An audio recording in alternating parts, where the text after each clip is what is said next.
Welcome to Let's Talk Better Forestry, a space for conversations about forests, the people who work with them, and the policies that shape them.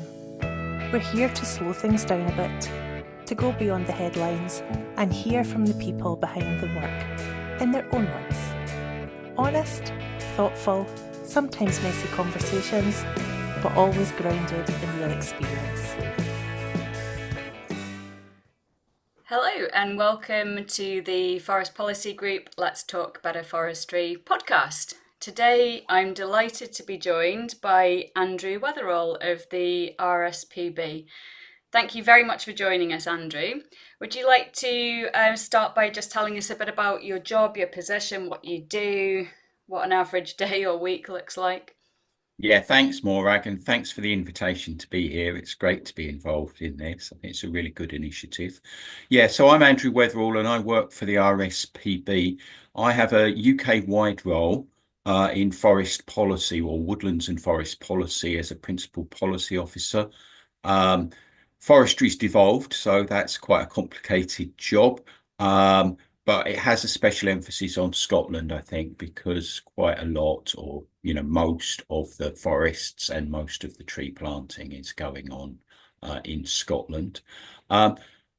So in a normal week, I would say that I spend some time chained to the laptop working from home, working on briefings for policymakers or policy shapers. And by that, I mean policymakers, ministers, policy shapers, civil servants. So in Scotland, that would be the Department for Environment and Forestry and Scottish Forestry, maybe Nature Scot a little bit as well.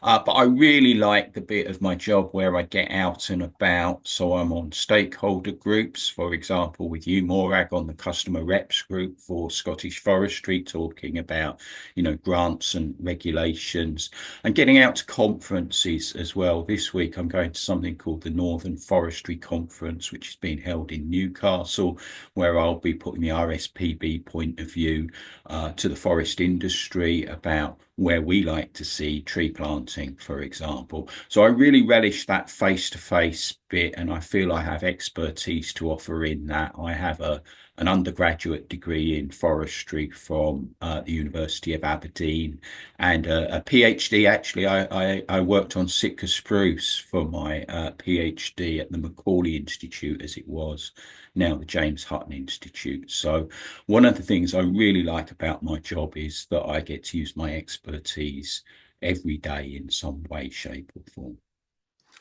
Brilliant. Well, we'll look forward to hearing how that Northern conference goes. That sounds, I've missed that one. Sounds fascinating. There was just something I'm going to talk about, the kind of like right tree in the right place concept in a minute and what that means to you. But I just want to pick up on something that you mentioned right at the start there, that more tree planting happens in Scotland. And I just wondered if you just want to unpack that a little bit for people who might not understand that or might not know the reasons why. Yeah, I think that's a really good question, actually. So, I mean, some of it is about land availability. I think we all know that there's a lot more people in England, particularly in the south. But I think traditionally as well, forestry has been seen as something of the uplands on more marginal land. So Scotland has more than that. Currently, for national tree targets, the aim is to try and achieve 30,000 hectares per year across the United Kingdom, with the target for Scotland supposed to be about 18,000 hectares per year, so a little bit more than half of the total. But yeah, it really becomes down to the kind of land that is available within the different countries. Right. Yeah. Well, that leads us nicely in then to, what does right tree in the right place mean to you? And, are the uplands the right place or is it a mix? Just let us know what your thoughts are on that. Yeah, great. Personally, Morag, I actually hate the saying the right tree in the right place. I think it's really become an overused cliche that means something It means whatever people want it to mean to them. So it ceased to have resonance. You know, a lot of these jargonistic phrases, they work for a while and then become overused. Sustainability is a classic example, isn't it? Once upon a time, saying that something was sustainable had meaning. Now everything is sustainable, so it means almost nothing, unfortunately. I prefer to think of a right place first approach to tree cover expansion. And what I'm meaning there is that we first need to think about doing no harm, if you like. So if a place is high in carbon value or high in conservation value, high in community value, or highly productive farmland, then I would argue that there are better places for tree cover expansion.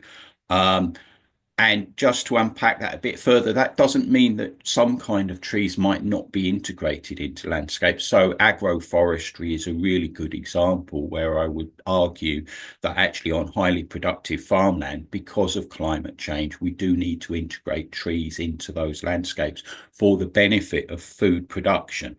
So starting from the right place and analysing that, once you've determined that you're not adversely affecting any of those pre-existing values that I mentioned, then we can start to think about what kind of tree cover we might want, whether that's native woodlands primarily for conservation or productive forests producing timber with carbon sequestration benefits, or whether it's some kind of mixed approach, some mixed forestry. And I actually advocate for something that's called triad forestry, which is exactly that, recognizing that some areas are primarily for conservation, some are quite intensive, but most is mixed, delivering multiple ecosystem services, especially as well for people and communities. Yeah, I'm loving the right place first approach. But what does that mean in practice then, thinking about delivery?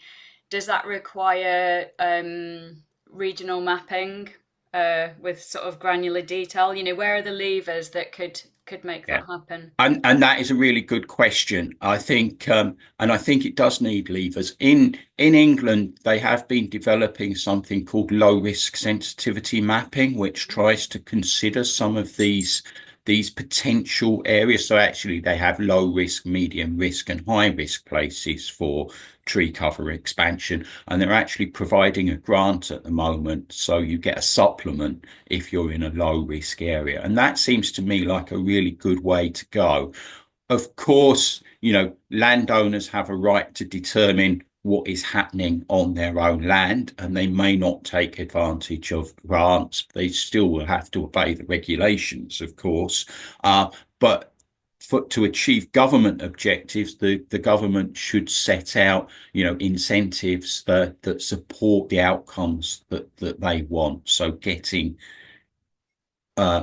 persuading landowners to plant trees where they're best to deliver on government objectives.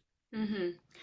Yep. And so who would do the mapping to assess those areas? Do you see that as a multi-stakeholder job, or? Absolutely, that does need to be multi-stakeholder. You know, the government should lead on that, but there are so many competing interests. I think we all know that we haven't got enough land to deliver all the objectives that we want. So yeah, NatureScop should be involved if it's in Scotland. You know, farmers need a voice as well, other landowners and communities as well. You know, it's really important to get tree cover expansion right that benefits local communities, not just, for example, multinational corporations seeking a profit. Yeah, I've been mulling this over this morning actually, is how do we make spaces where people can do this strategic planning where everyone isn't just coming from defending a particular interest? I don't have an answer to that. It's just a question I've been sitting on. Yeah, and I think there is an answer there in talking to each other is the most important thing. You know, I mentioned already we're both on something called the Customer Reps Group at its best. That's a multi-stakeholder group talking to Scottish Forestry about things. There's the tree planting task force now, which is a UK wide approach with led by civil servants, I think, with ministers present. But hopefully including stakeholder groups in it as well. I've certainly been along to one of those for the RSPB to put their voice. It's not easy, but that's part of what I love about the job as well, is that complexity. Yeah, no, it sounds like, interesting things are happening, aren't there? So, yeah, I guess it's just a case of encouraging that. So going back to, sort of the RSPB's outlook or your personal outlook, whichever way you want to come from, thinking sort of specifically about commercial forestry rather than the whole spectrum, we'll probably touch on other aspects later. I'm interested to know what good commercial forestry looks like from either Yeah, your or the RSPB. yeah. And I think that's a really important question. I will answer it from an RSPB perspective rather than a personal one. I'm very fortunate that in a Venn diagram of what I think about things and what the RSPB thinks about things, it's fairly close alignment. It's quite a big shared bit in the middle of that Venn diagram. But there are some misconceptions about this. So I want to say first and foremost that the RSPB does support commercial forestry in the United Kingdom, primarily because we're really concerned about environmental offshoring. We have good environmental regulations in the UK. Sometimes we'd argue that they should be better, and certainly that they should be protected from erosion.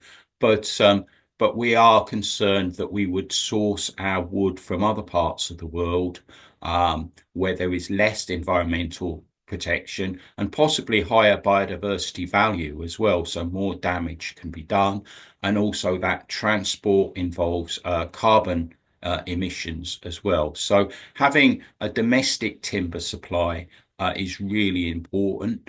And as I talked about in that triad forestry approach earlier, that does mean you want some places that are quite intensively managed towards timber production with regulations to make sure that there are other benefits from that as well. So good commercial forestry for us would look like a mixed kind of approach of species, intimate mixtures. So a single stand of trees would have maybe 3 or 4 species in it. That gives protection against pests and diseases. So resilient woodlands, different structures as well. We're really supportive of continuous cover forestry. So rather than a clear fell and restock approach. I should apologize for all the jargon here, but I'm guessing that the audience is primarily other people already very interested in forestry. So diversity of species, structures, and silviculture is what we would look for in good commercial forestry. Recognition of the role of communities as well. And, hopefully that is something, and I should say, there are really good examples now of people trying to achieve this. It's a spectrum of forestry practices out there, and we want to encourage the good and see it rewarded as well when people are doing the best they can to produce a future resilient timber supply. Yeah, so I've got a couple of things I want to follow up on there. I'm going to ask about what you see the role of active management in a minute, but just while you were talking about the worry for offshoring, is the RSP working in the field of looking at where we can reduce timber demand as well? In the same way there's a move to reduce energy demand and sort of general consumption of raw materials. Is that something that's on your radar? I don't think that is on our radar. That's a really interesting question, Morag, because I'm aware of bigger arguments about should we be chasing growth all of the time? Different economic models than the one we've pursued in this sort of late capitalism stage. I don't want to get too much into that. It's not my area of expertise. But I suppose where we would stand at the moment is that actually, if you like, in the food debate, there's a general consensus that we probably need to eat less meat and more vegetables to have lower carbon costs and land use associated with that. But wood is actually the opposite. Wood is more like vegetables in that analogy, because if we use more wood, hopefully that's substituting instead of using concrete or steel, which are much higher carbon emission products. So at the moment, I think our our assumption is that more wood is good. Mm-hmm. Yeah, yeah. I guess yeah, I'm going in that space of instead of single use products that get thrown away, because you know there's a we're seeing these sort of like plastic cups made from woods, and you know, throw away knives and forks, and it's I worry about that idea that we can just replace single use I, products with things from wood, and then that's okay, whereas actually there's the place where wood is making a good substitution, and then the place where we're just replacing one problem with a new problem. But like you say, it's probably like a whole nother podcast to go into the growth versus circularity But I think that's a question. really good point, Morag, about that single use stuff. And I was thinking primarily in terms of, construction timber, for example, Yeah. is a clear opportunity to use more in this country than we have done. Yeah, yeah, absolutely. And so then going back to that kind of active management and making sure that we are producing the best timber, are those two things related? And is active management also important from a biodiversity point of view?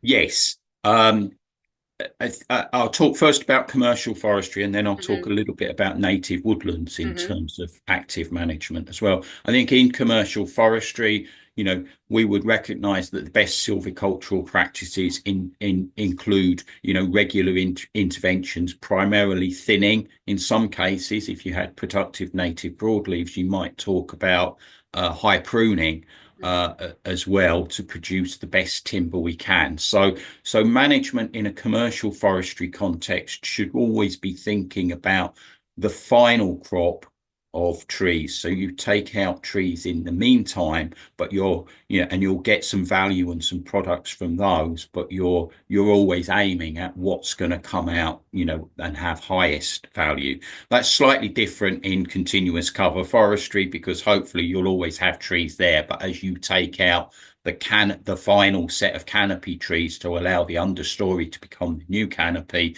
those should be the highest products. And to do that, you do need active management.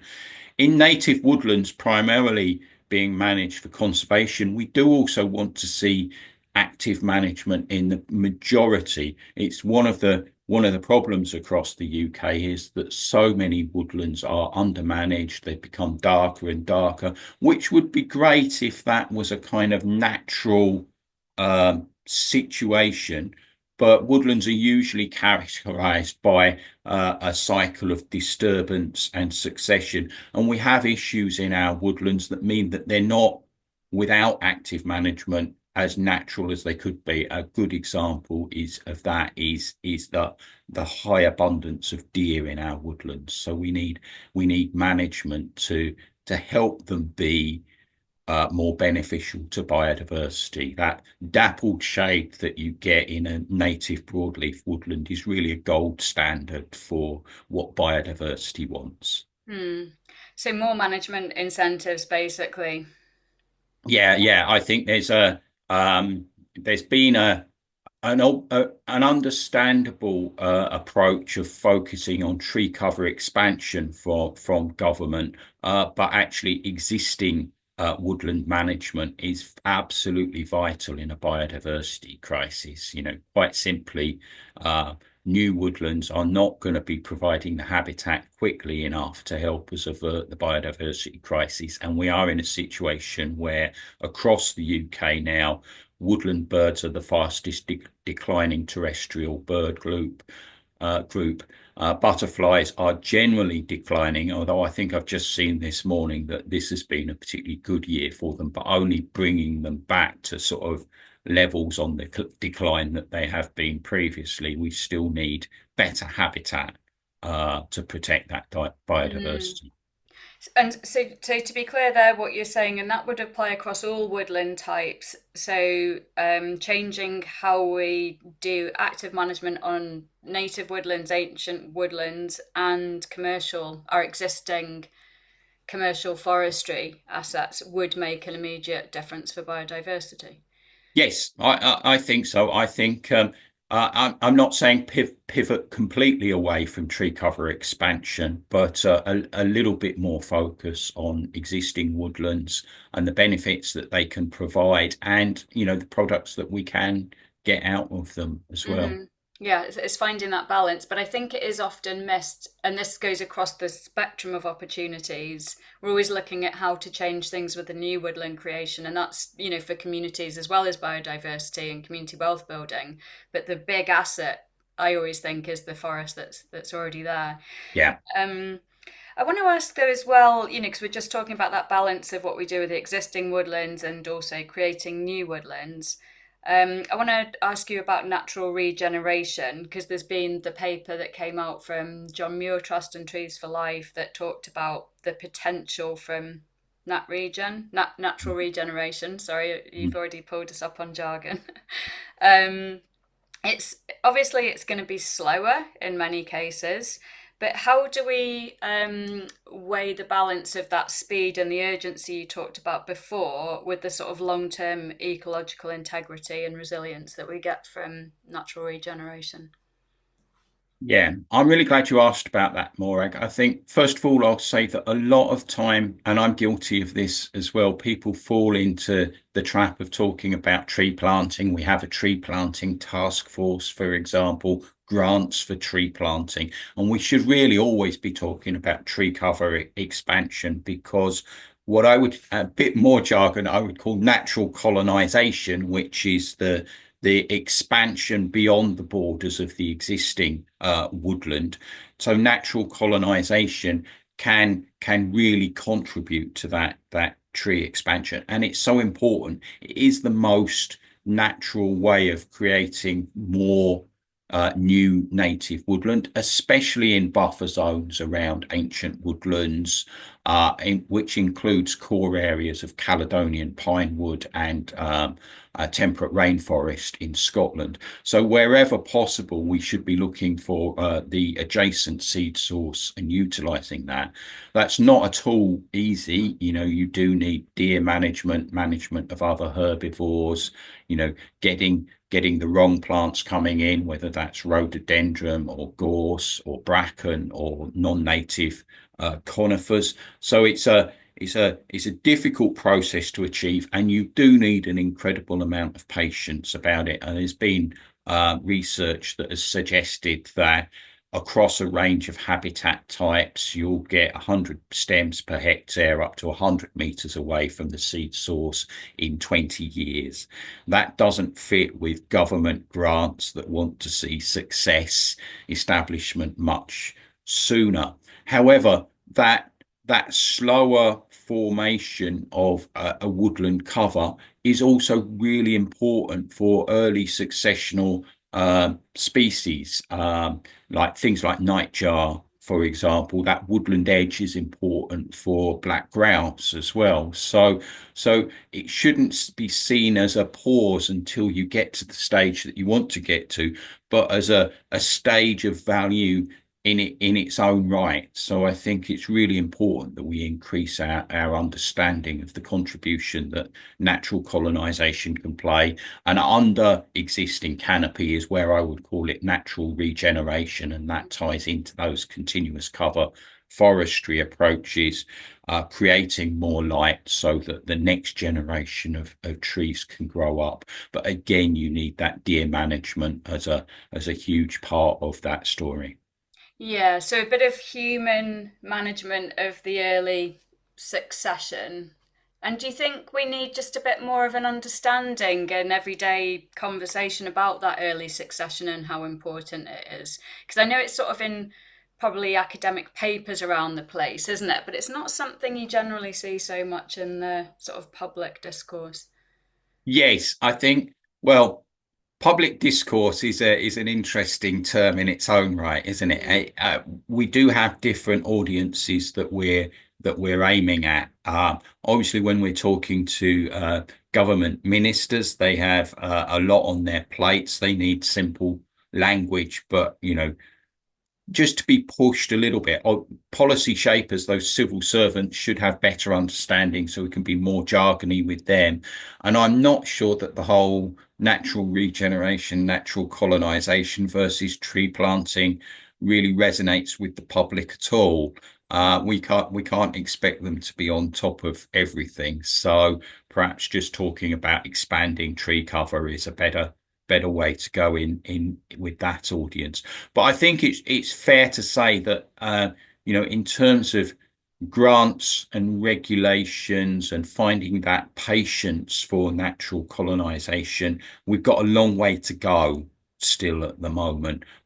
Getting those grant offers right, enabling landowners to say, no, I just need a bit more time to get these trees established in this way rather than pushing them to switch to tree planting.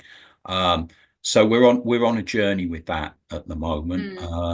And hopefully, opportunities like the new forestry grant scheme, when it's designed in Scotland in the next couple of years, will put greater emphasis on that. There's a good opportunity there as well, in that some people will talk about bottlenecks in tree supply from the nurseries. It's quite common to hear that people were trying to plant one tree species, but couldn't get the stock and so ended up planting something else. Natural colonization gives you the opportunity to have the tree species you want right from the adjacent source. So there are benefits in terms of logistical approaches as well. Yeah. And also, I guess it's important not to think natural colonization and natural regeneration is separate from the economic and productive potential, is it? There's no reason why natural. Obviously, we have to be very careful about invasive species, etc., and seed rain, but that's a different conversation too. Could natural regeneration and colonization be used for commercial forestry? Yeah, I think in those scenarios where you're using it with non-native species, I'd be reluctant to put natural in front Mm, of them. But certainly regeneration as part of a continuous cover forestry approach in a conifer forest is an absolutely appropriate thing to be doing and encouraging. If a forest plantation owner owned the adjacent land, and it was none of those things that I talked about already, the high conservation community, carbon value, or highly productive farmland, then it would be entirely reasonable for them to use the seed setting into that area, although mhm, it's non-native trees, to establish a new commercial woodland. I think they probably have some concerns about the spacing that they were getting, the density of trees that they were getting in that, and mm. might need to do some supplementary planting to it. But it is an option for them as well. Yeah, yeah, and I think as we go forward, we are going to need to use all these options, especially given what you said about nurseries and supply. So, thinking about, we're often in speaking in polarities in forestry, aren't we? What are your thoughts on how compatible, genuinely compatible, managing forestry for biodiversity and for economic, production or otherwise? Are they genuinely compatible?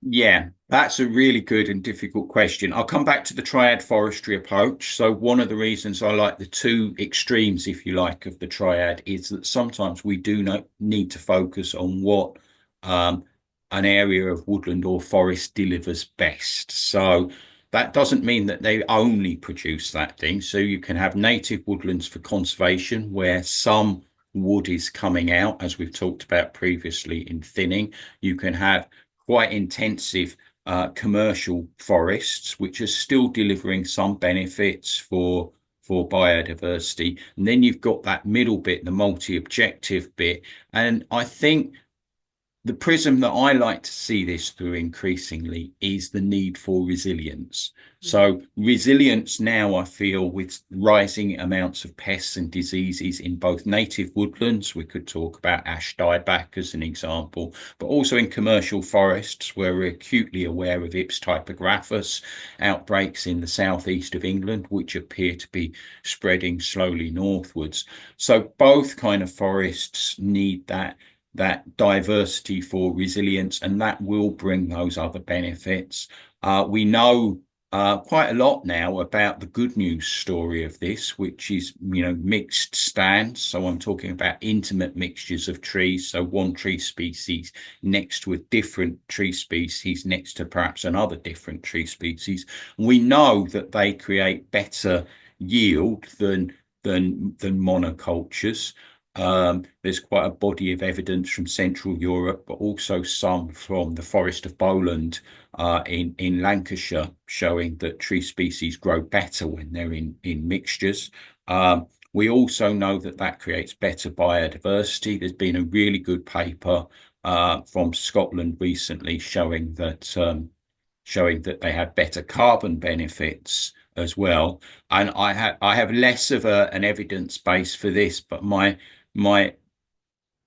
impression is that the public likes mixed forests better than monoculture stands. It would be a really good piece of research actually to unpack that within Scotland. Or Morag, you may be aware of a piece that I've not read on that. But so mixed forests can really tick all of the boxes, I think, if managed correctly.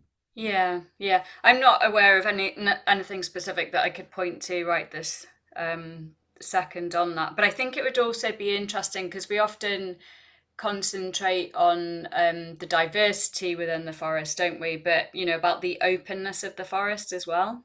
Yes, that's a really good point. And I should say as well, it just occurred to me, I didn't quite answer your question. So in terms of the economic balanced against the biodiversity, while there is definitely some initial loss of production in terms of going for diversity, let's focus on species, but it would apply to structures as well. What we're managing for now is future risk, and that's really difficult to quantify. If you have a monoculture stand and a pest or disease comes in and affects that species, it affects all of it.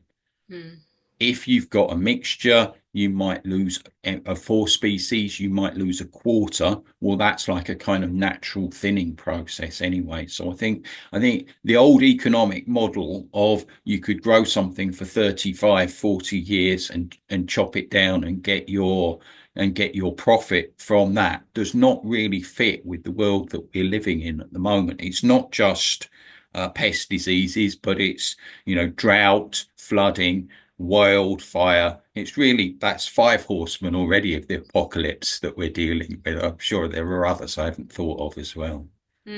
Yeah. So sort of taking all of that into account, is there sort of one policy shift that you'd like to see that would... I can give you up to 3 if one's not enough.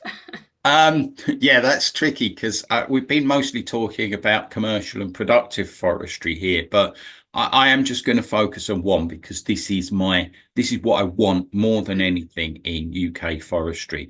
It's shocking to me that we have only about 2.5%, maybe 2.8% of the land across the United Kingdom is covered in ancient woodland. Whilst I don't believe that prior to the activities of humans that we had blanket forest across the whole of the UK, a bit like the background photo that I've got behind me here, it would have been a shifting matrix of, closed canopy, more open wood pastury kind of woodland and properly open ground. But it's certainly true that we would have had somewhere between 50 to 75% of the land would have been covered in trees in the past. We're down to this 2.5%, and shockingly, there's still not completely properly protected. Only a small percentage of them actually have our highest protected designation status, so our sites of special scientific interest, SSSIs. So my policy shift would be to to really change to a point where we're protecting the most precious woodlands that we have. We're really focused on improving their condition. Most woodlands across the United Kingdom are in poor condition because of things like deer, grey squirrels, under management we've talked about.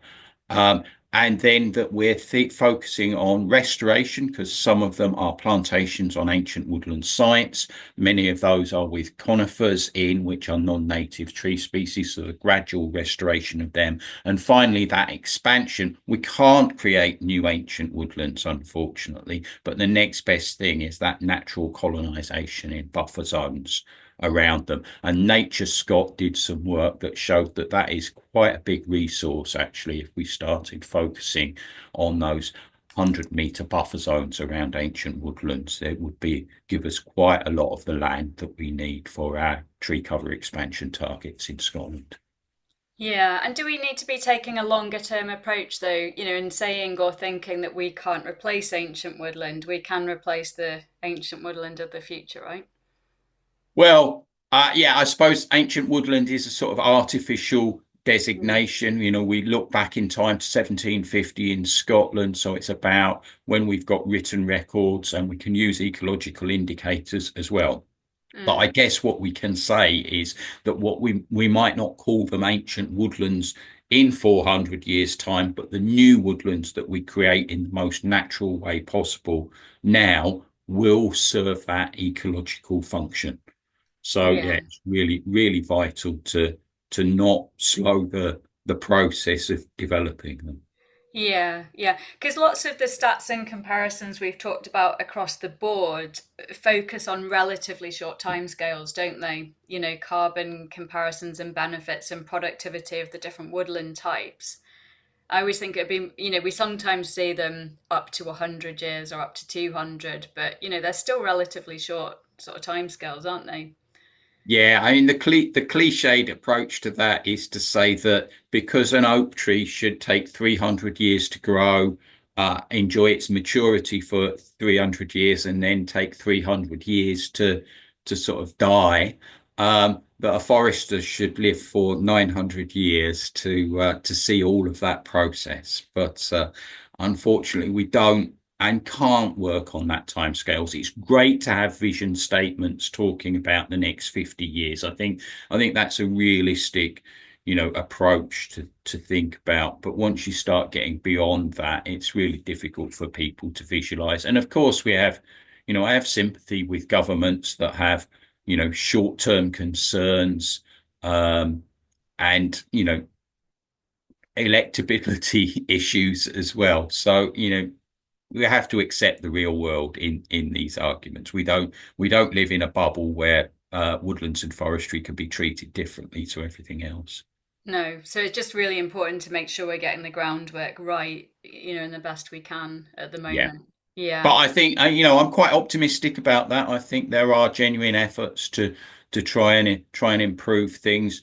Tree cover expansion targets are ambitious, and we're not reaching them, but the general trajectory is good. There's been some setbacks, like the cut in budget in Scotland, meaning that it's more like 10 to 12,000 hectares per year that is achievable, rather than the 18,000 hectares, which is nominally the target. So we get setbacks as well, but people are really grappling with the issues of how to improve woodland management, how to get better tree cover expansion.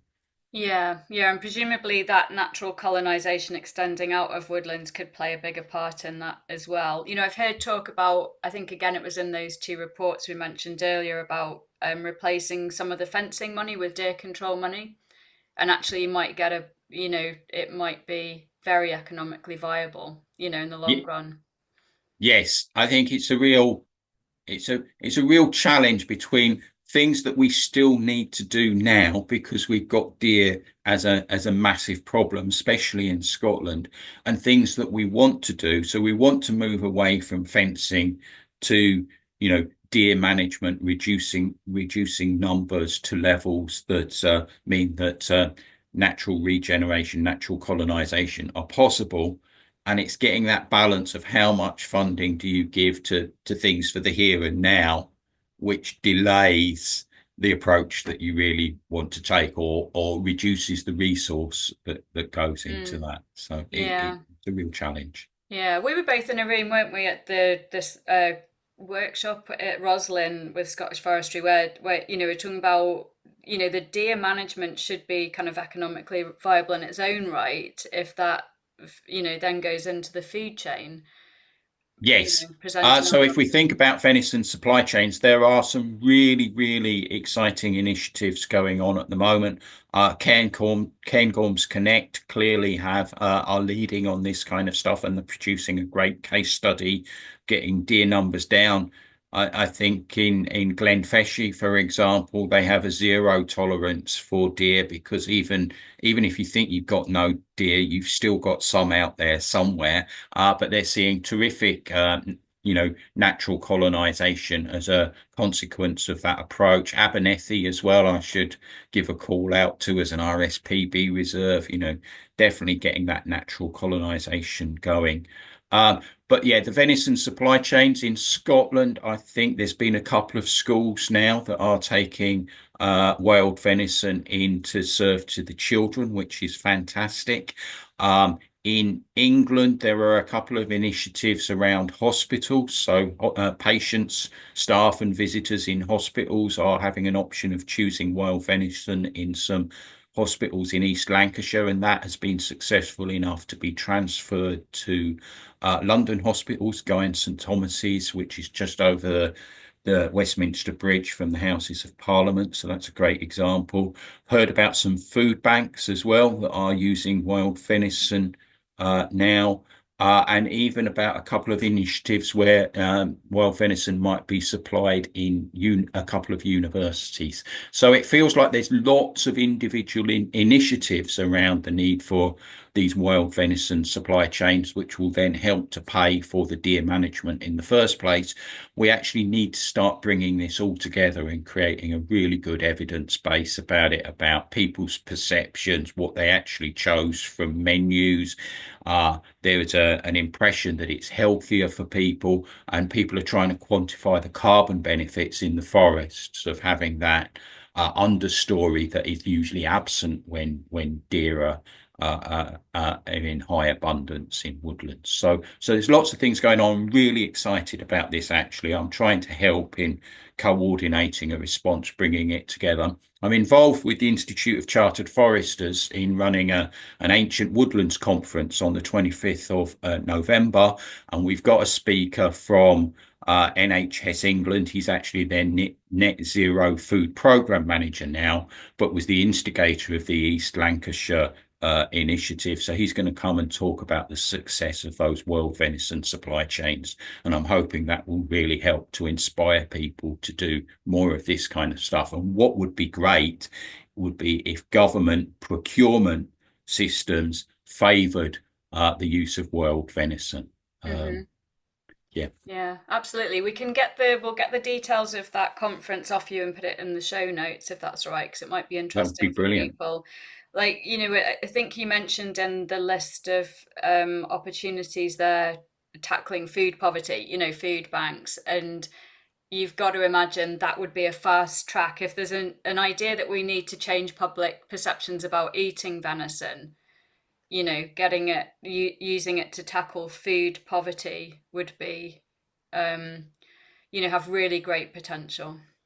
Yes, I think so. It was an interesting one to me, and what I know as well is that some of the wild venison is now going into ready meals, so you're not actually reliant on individual chefs being on board with this kind of stuff. So that would really suit food banks as well as hospitals and schools, I think. So yeah, it feels like it might be about to have a moment. Mm. Let's be really hopeful about this. I'm not necessarily saying that solving the wild venison supply chains will pay for all of the deer management that's necessary, but it will certainly help to alleviate the costs and have benefits in terms of rural economy, local employment as well. So I think for government, this is something to support because it can hit a lot of their targets. Yeah, absolutely. And I think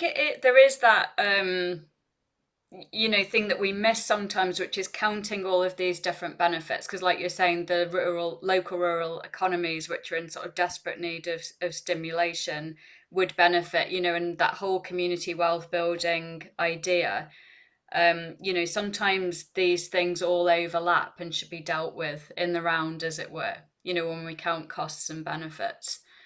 But, I think things are traveling in that direction at least, aren't they? Which is really, really hopeful. Yeah, we're having the conversations, so it's Yeah, absolutely.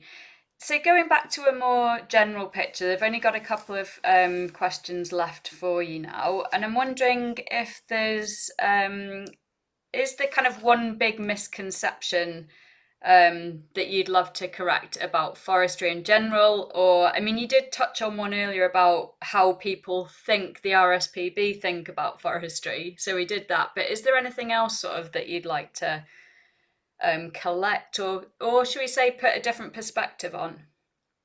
Yeah, I think I'll come back to that misconception about the RSPB because I think I'll say something that's supportive of the forest industry here is that it actually frustrates me that we have all these important conversations about food security, and we tend not to talk about wood security, Mm. actually.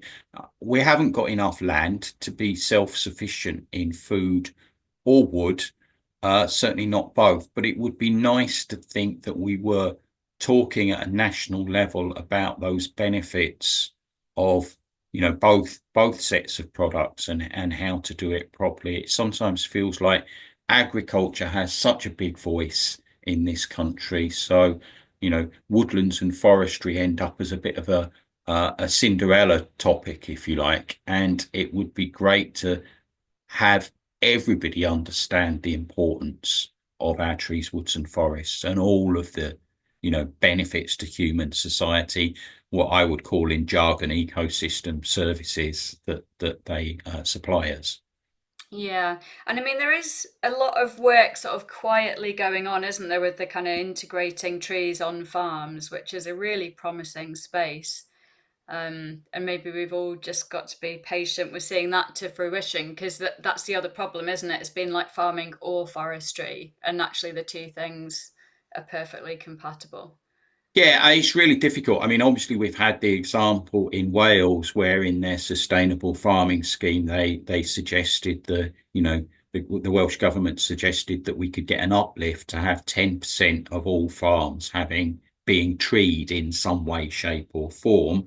I think that was massively misinterpreted as everybody's got to have 10% more trees when it was an uplift from about 6 or 7% on the average Welsh farm. So it was in line with UK targets, which suggest that we're trying to get about a 2% increase in tree cover by 2050, I think it is. But it was massively misinterpreted. So we have a situation now where, you know, there's a reluctance to increase the amount of trees on farms, even though that is primarily beneficial to food production in terms of shade and water management, those windbreaks as well. But people also don't want to see, full landscape change from food production to trees, whether that's native for conservation or productive forestry. So we're a little bit caught. That's a Welsh example, but I think that challenge exists across the rest of the UK as well. We're a little bit caught at the moment in where the trees go. As you mentioned earlier, Morag, about the idea of should they be in the uplands or should they be, there's a good argument for bringing forestry down the hill.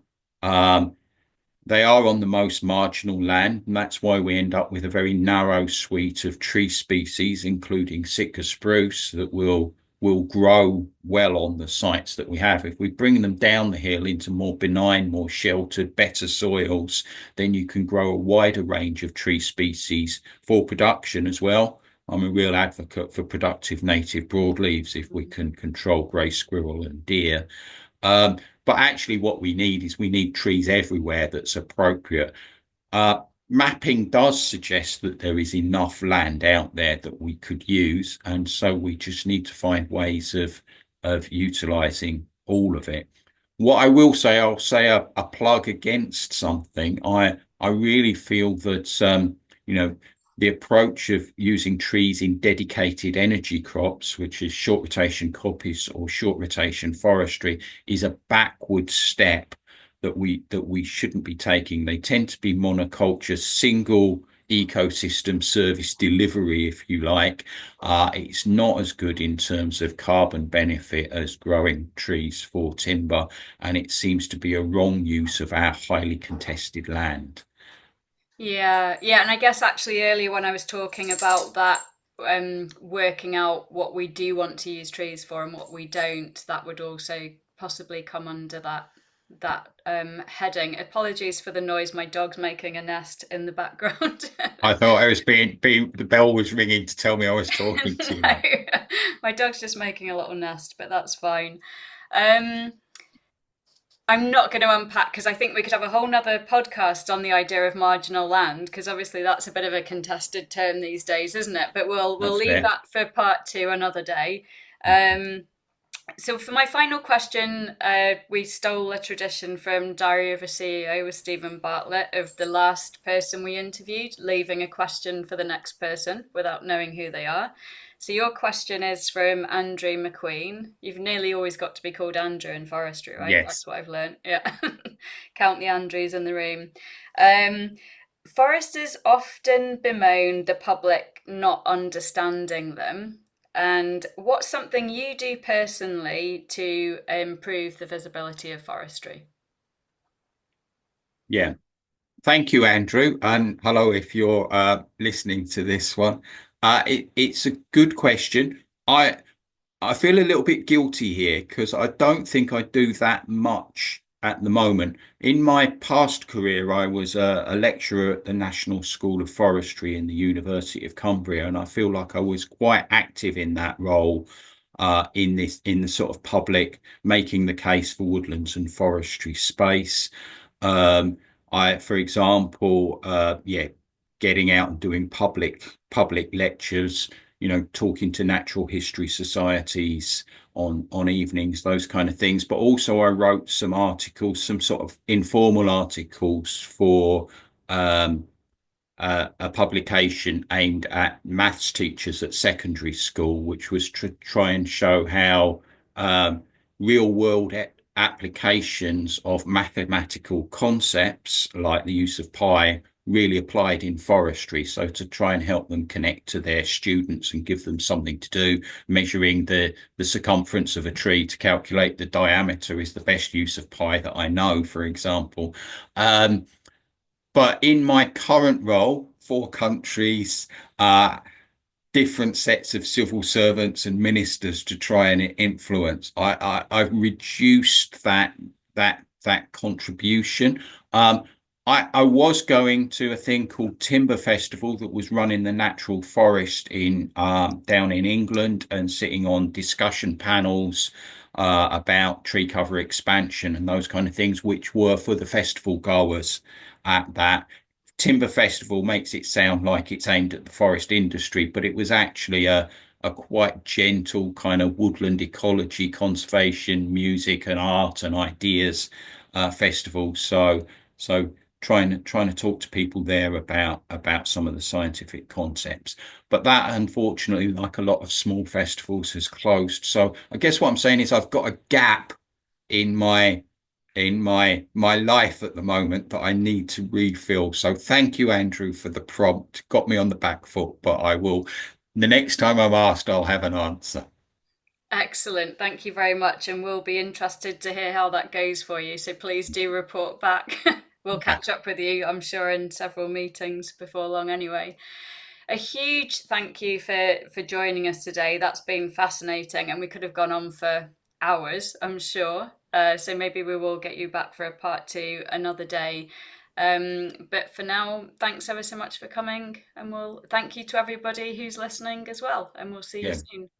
Thanks, Morag. It's been an absolute pleasure to be here. Yeah, take care, everybody. And don't forget, you can subscribe to the podcast to get updates when new episodes are released. Bye for now.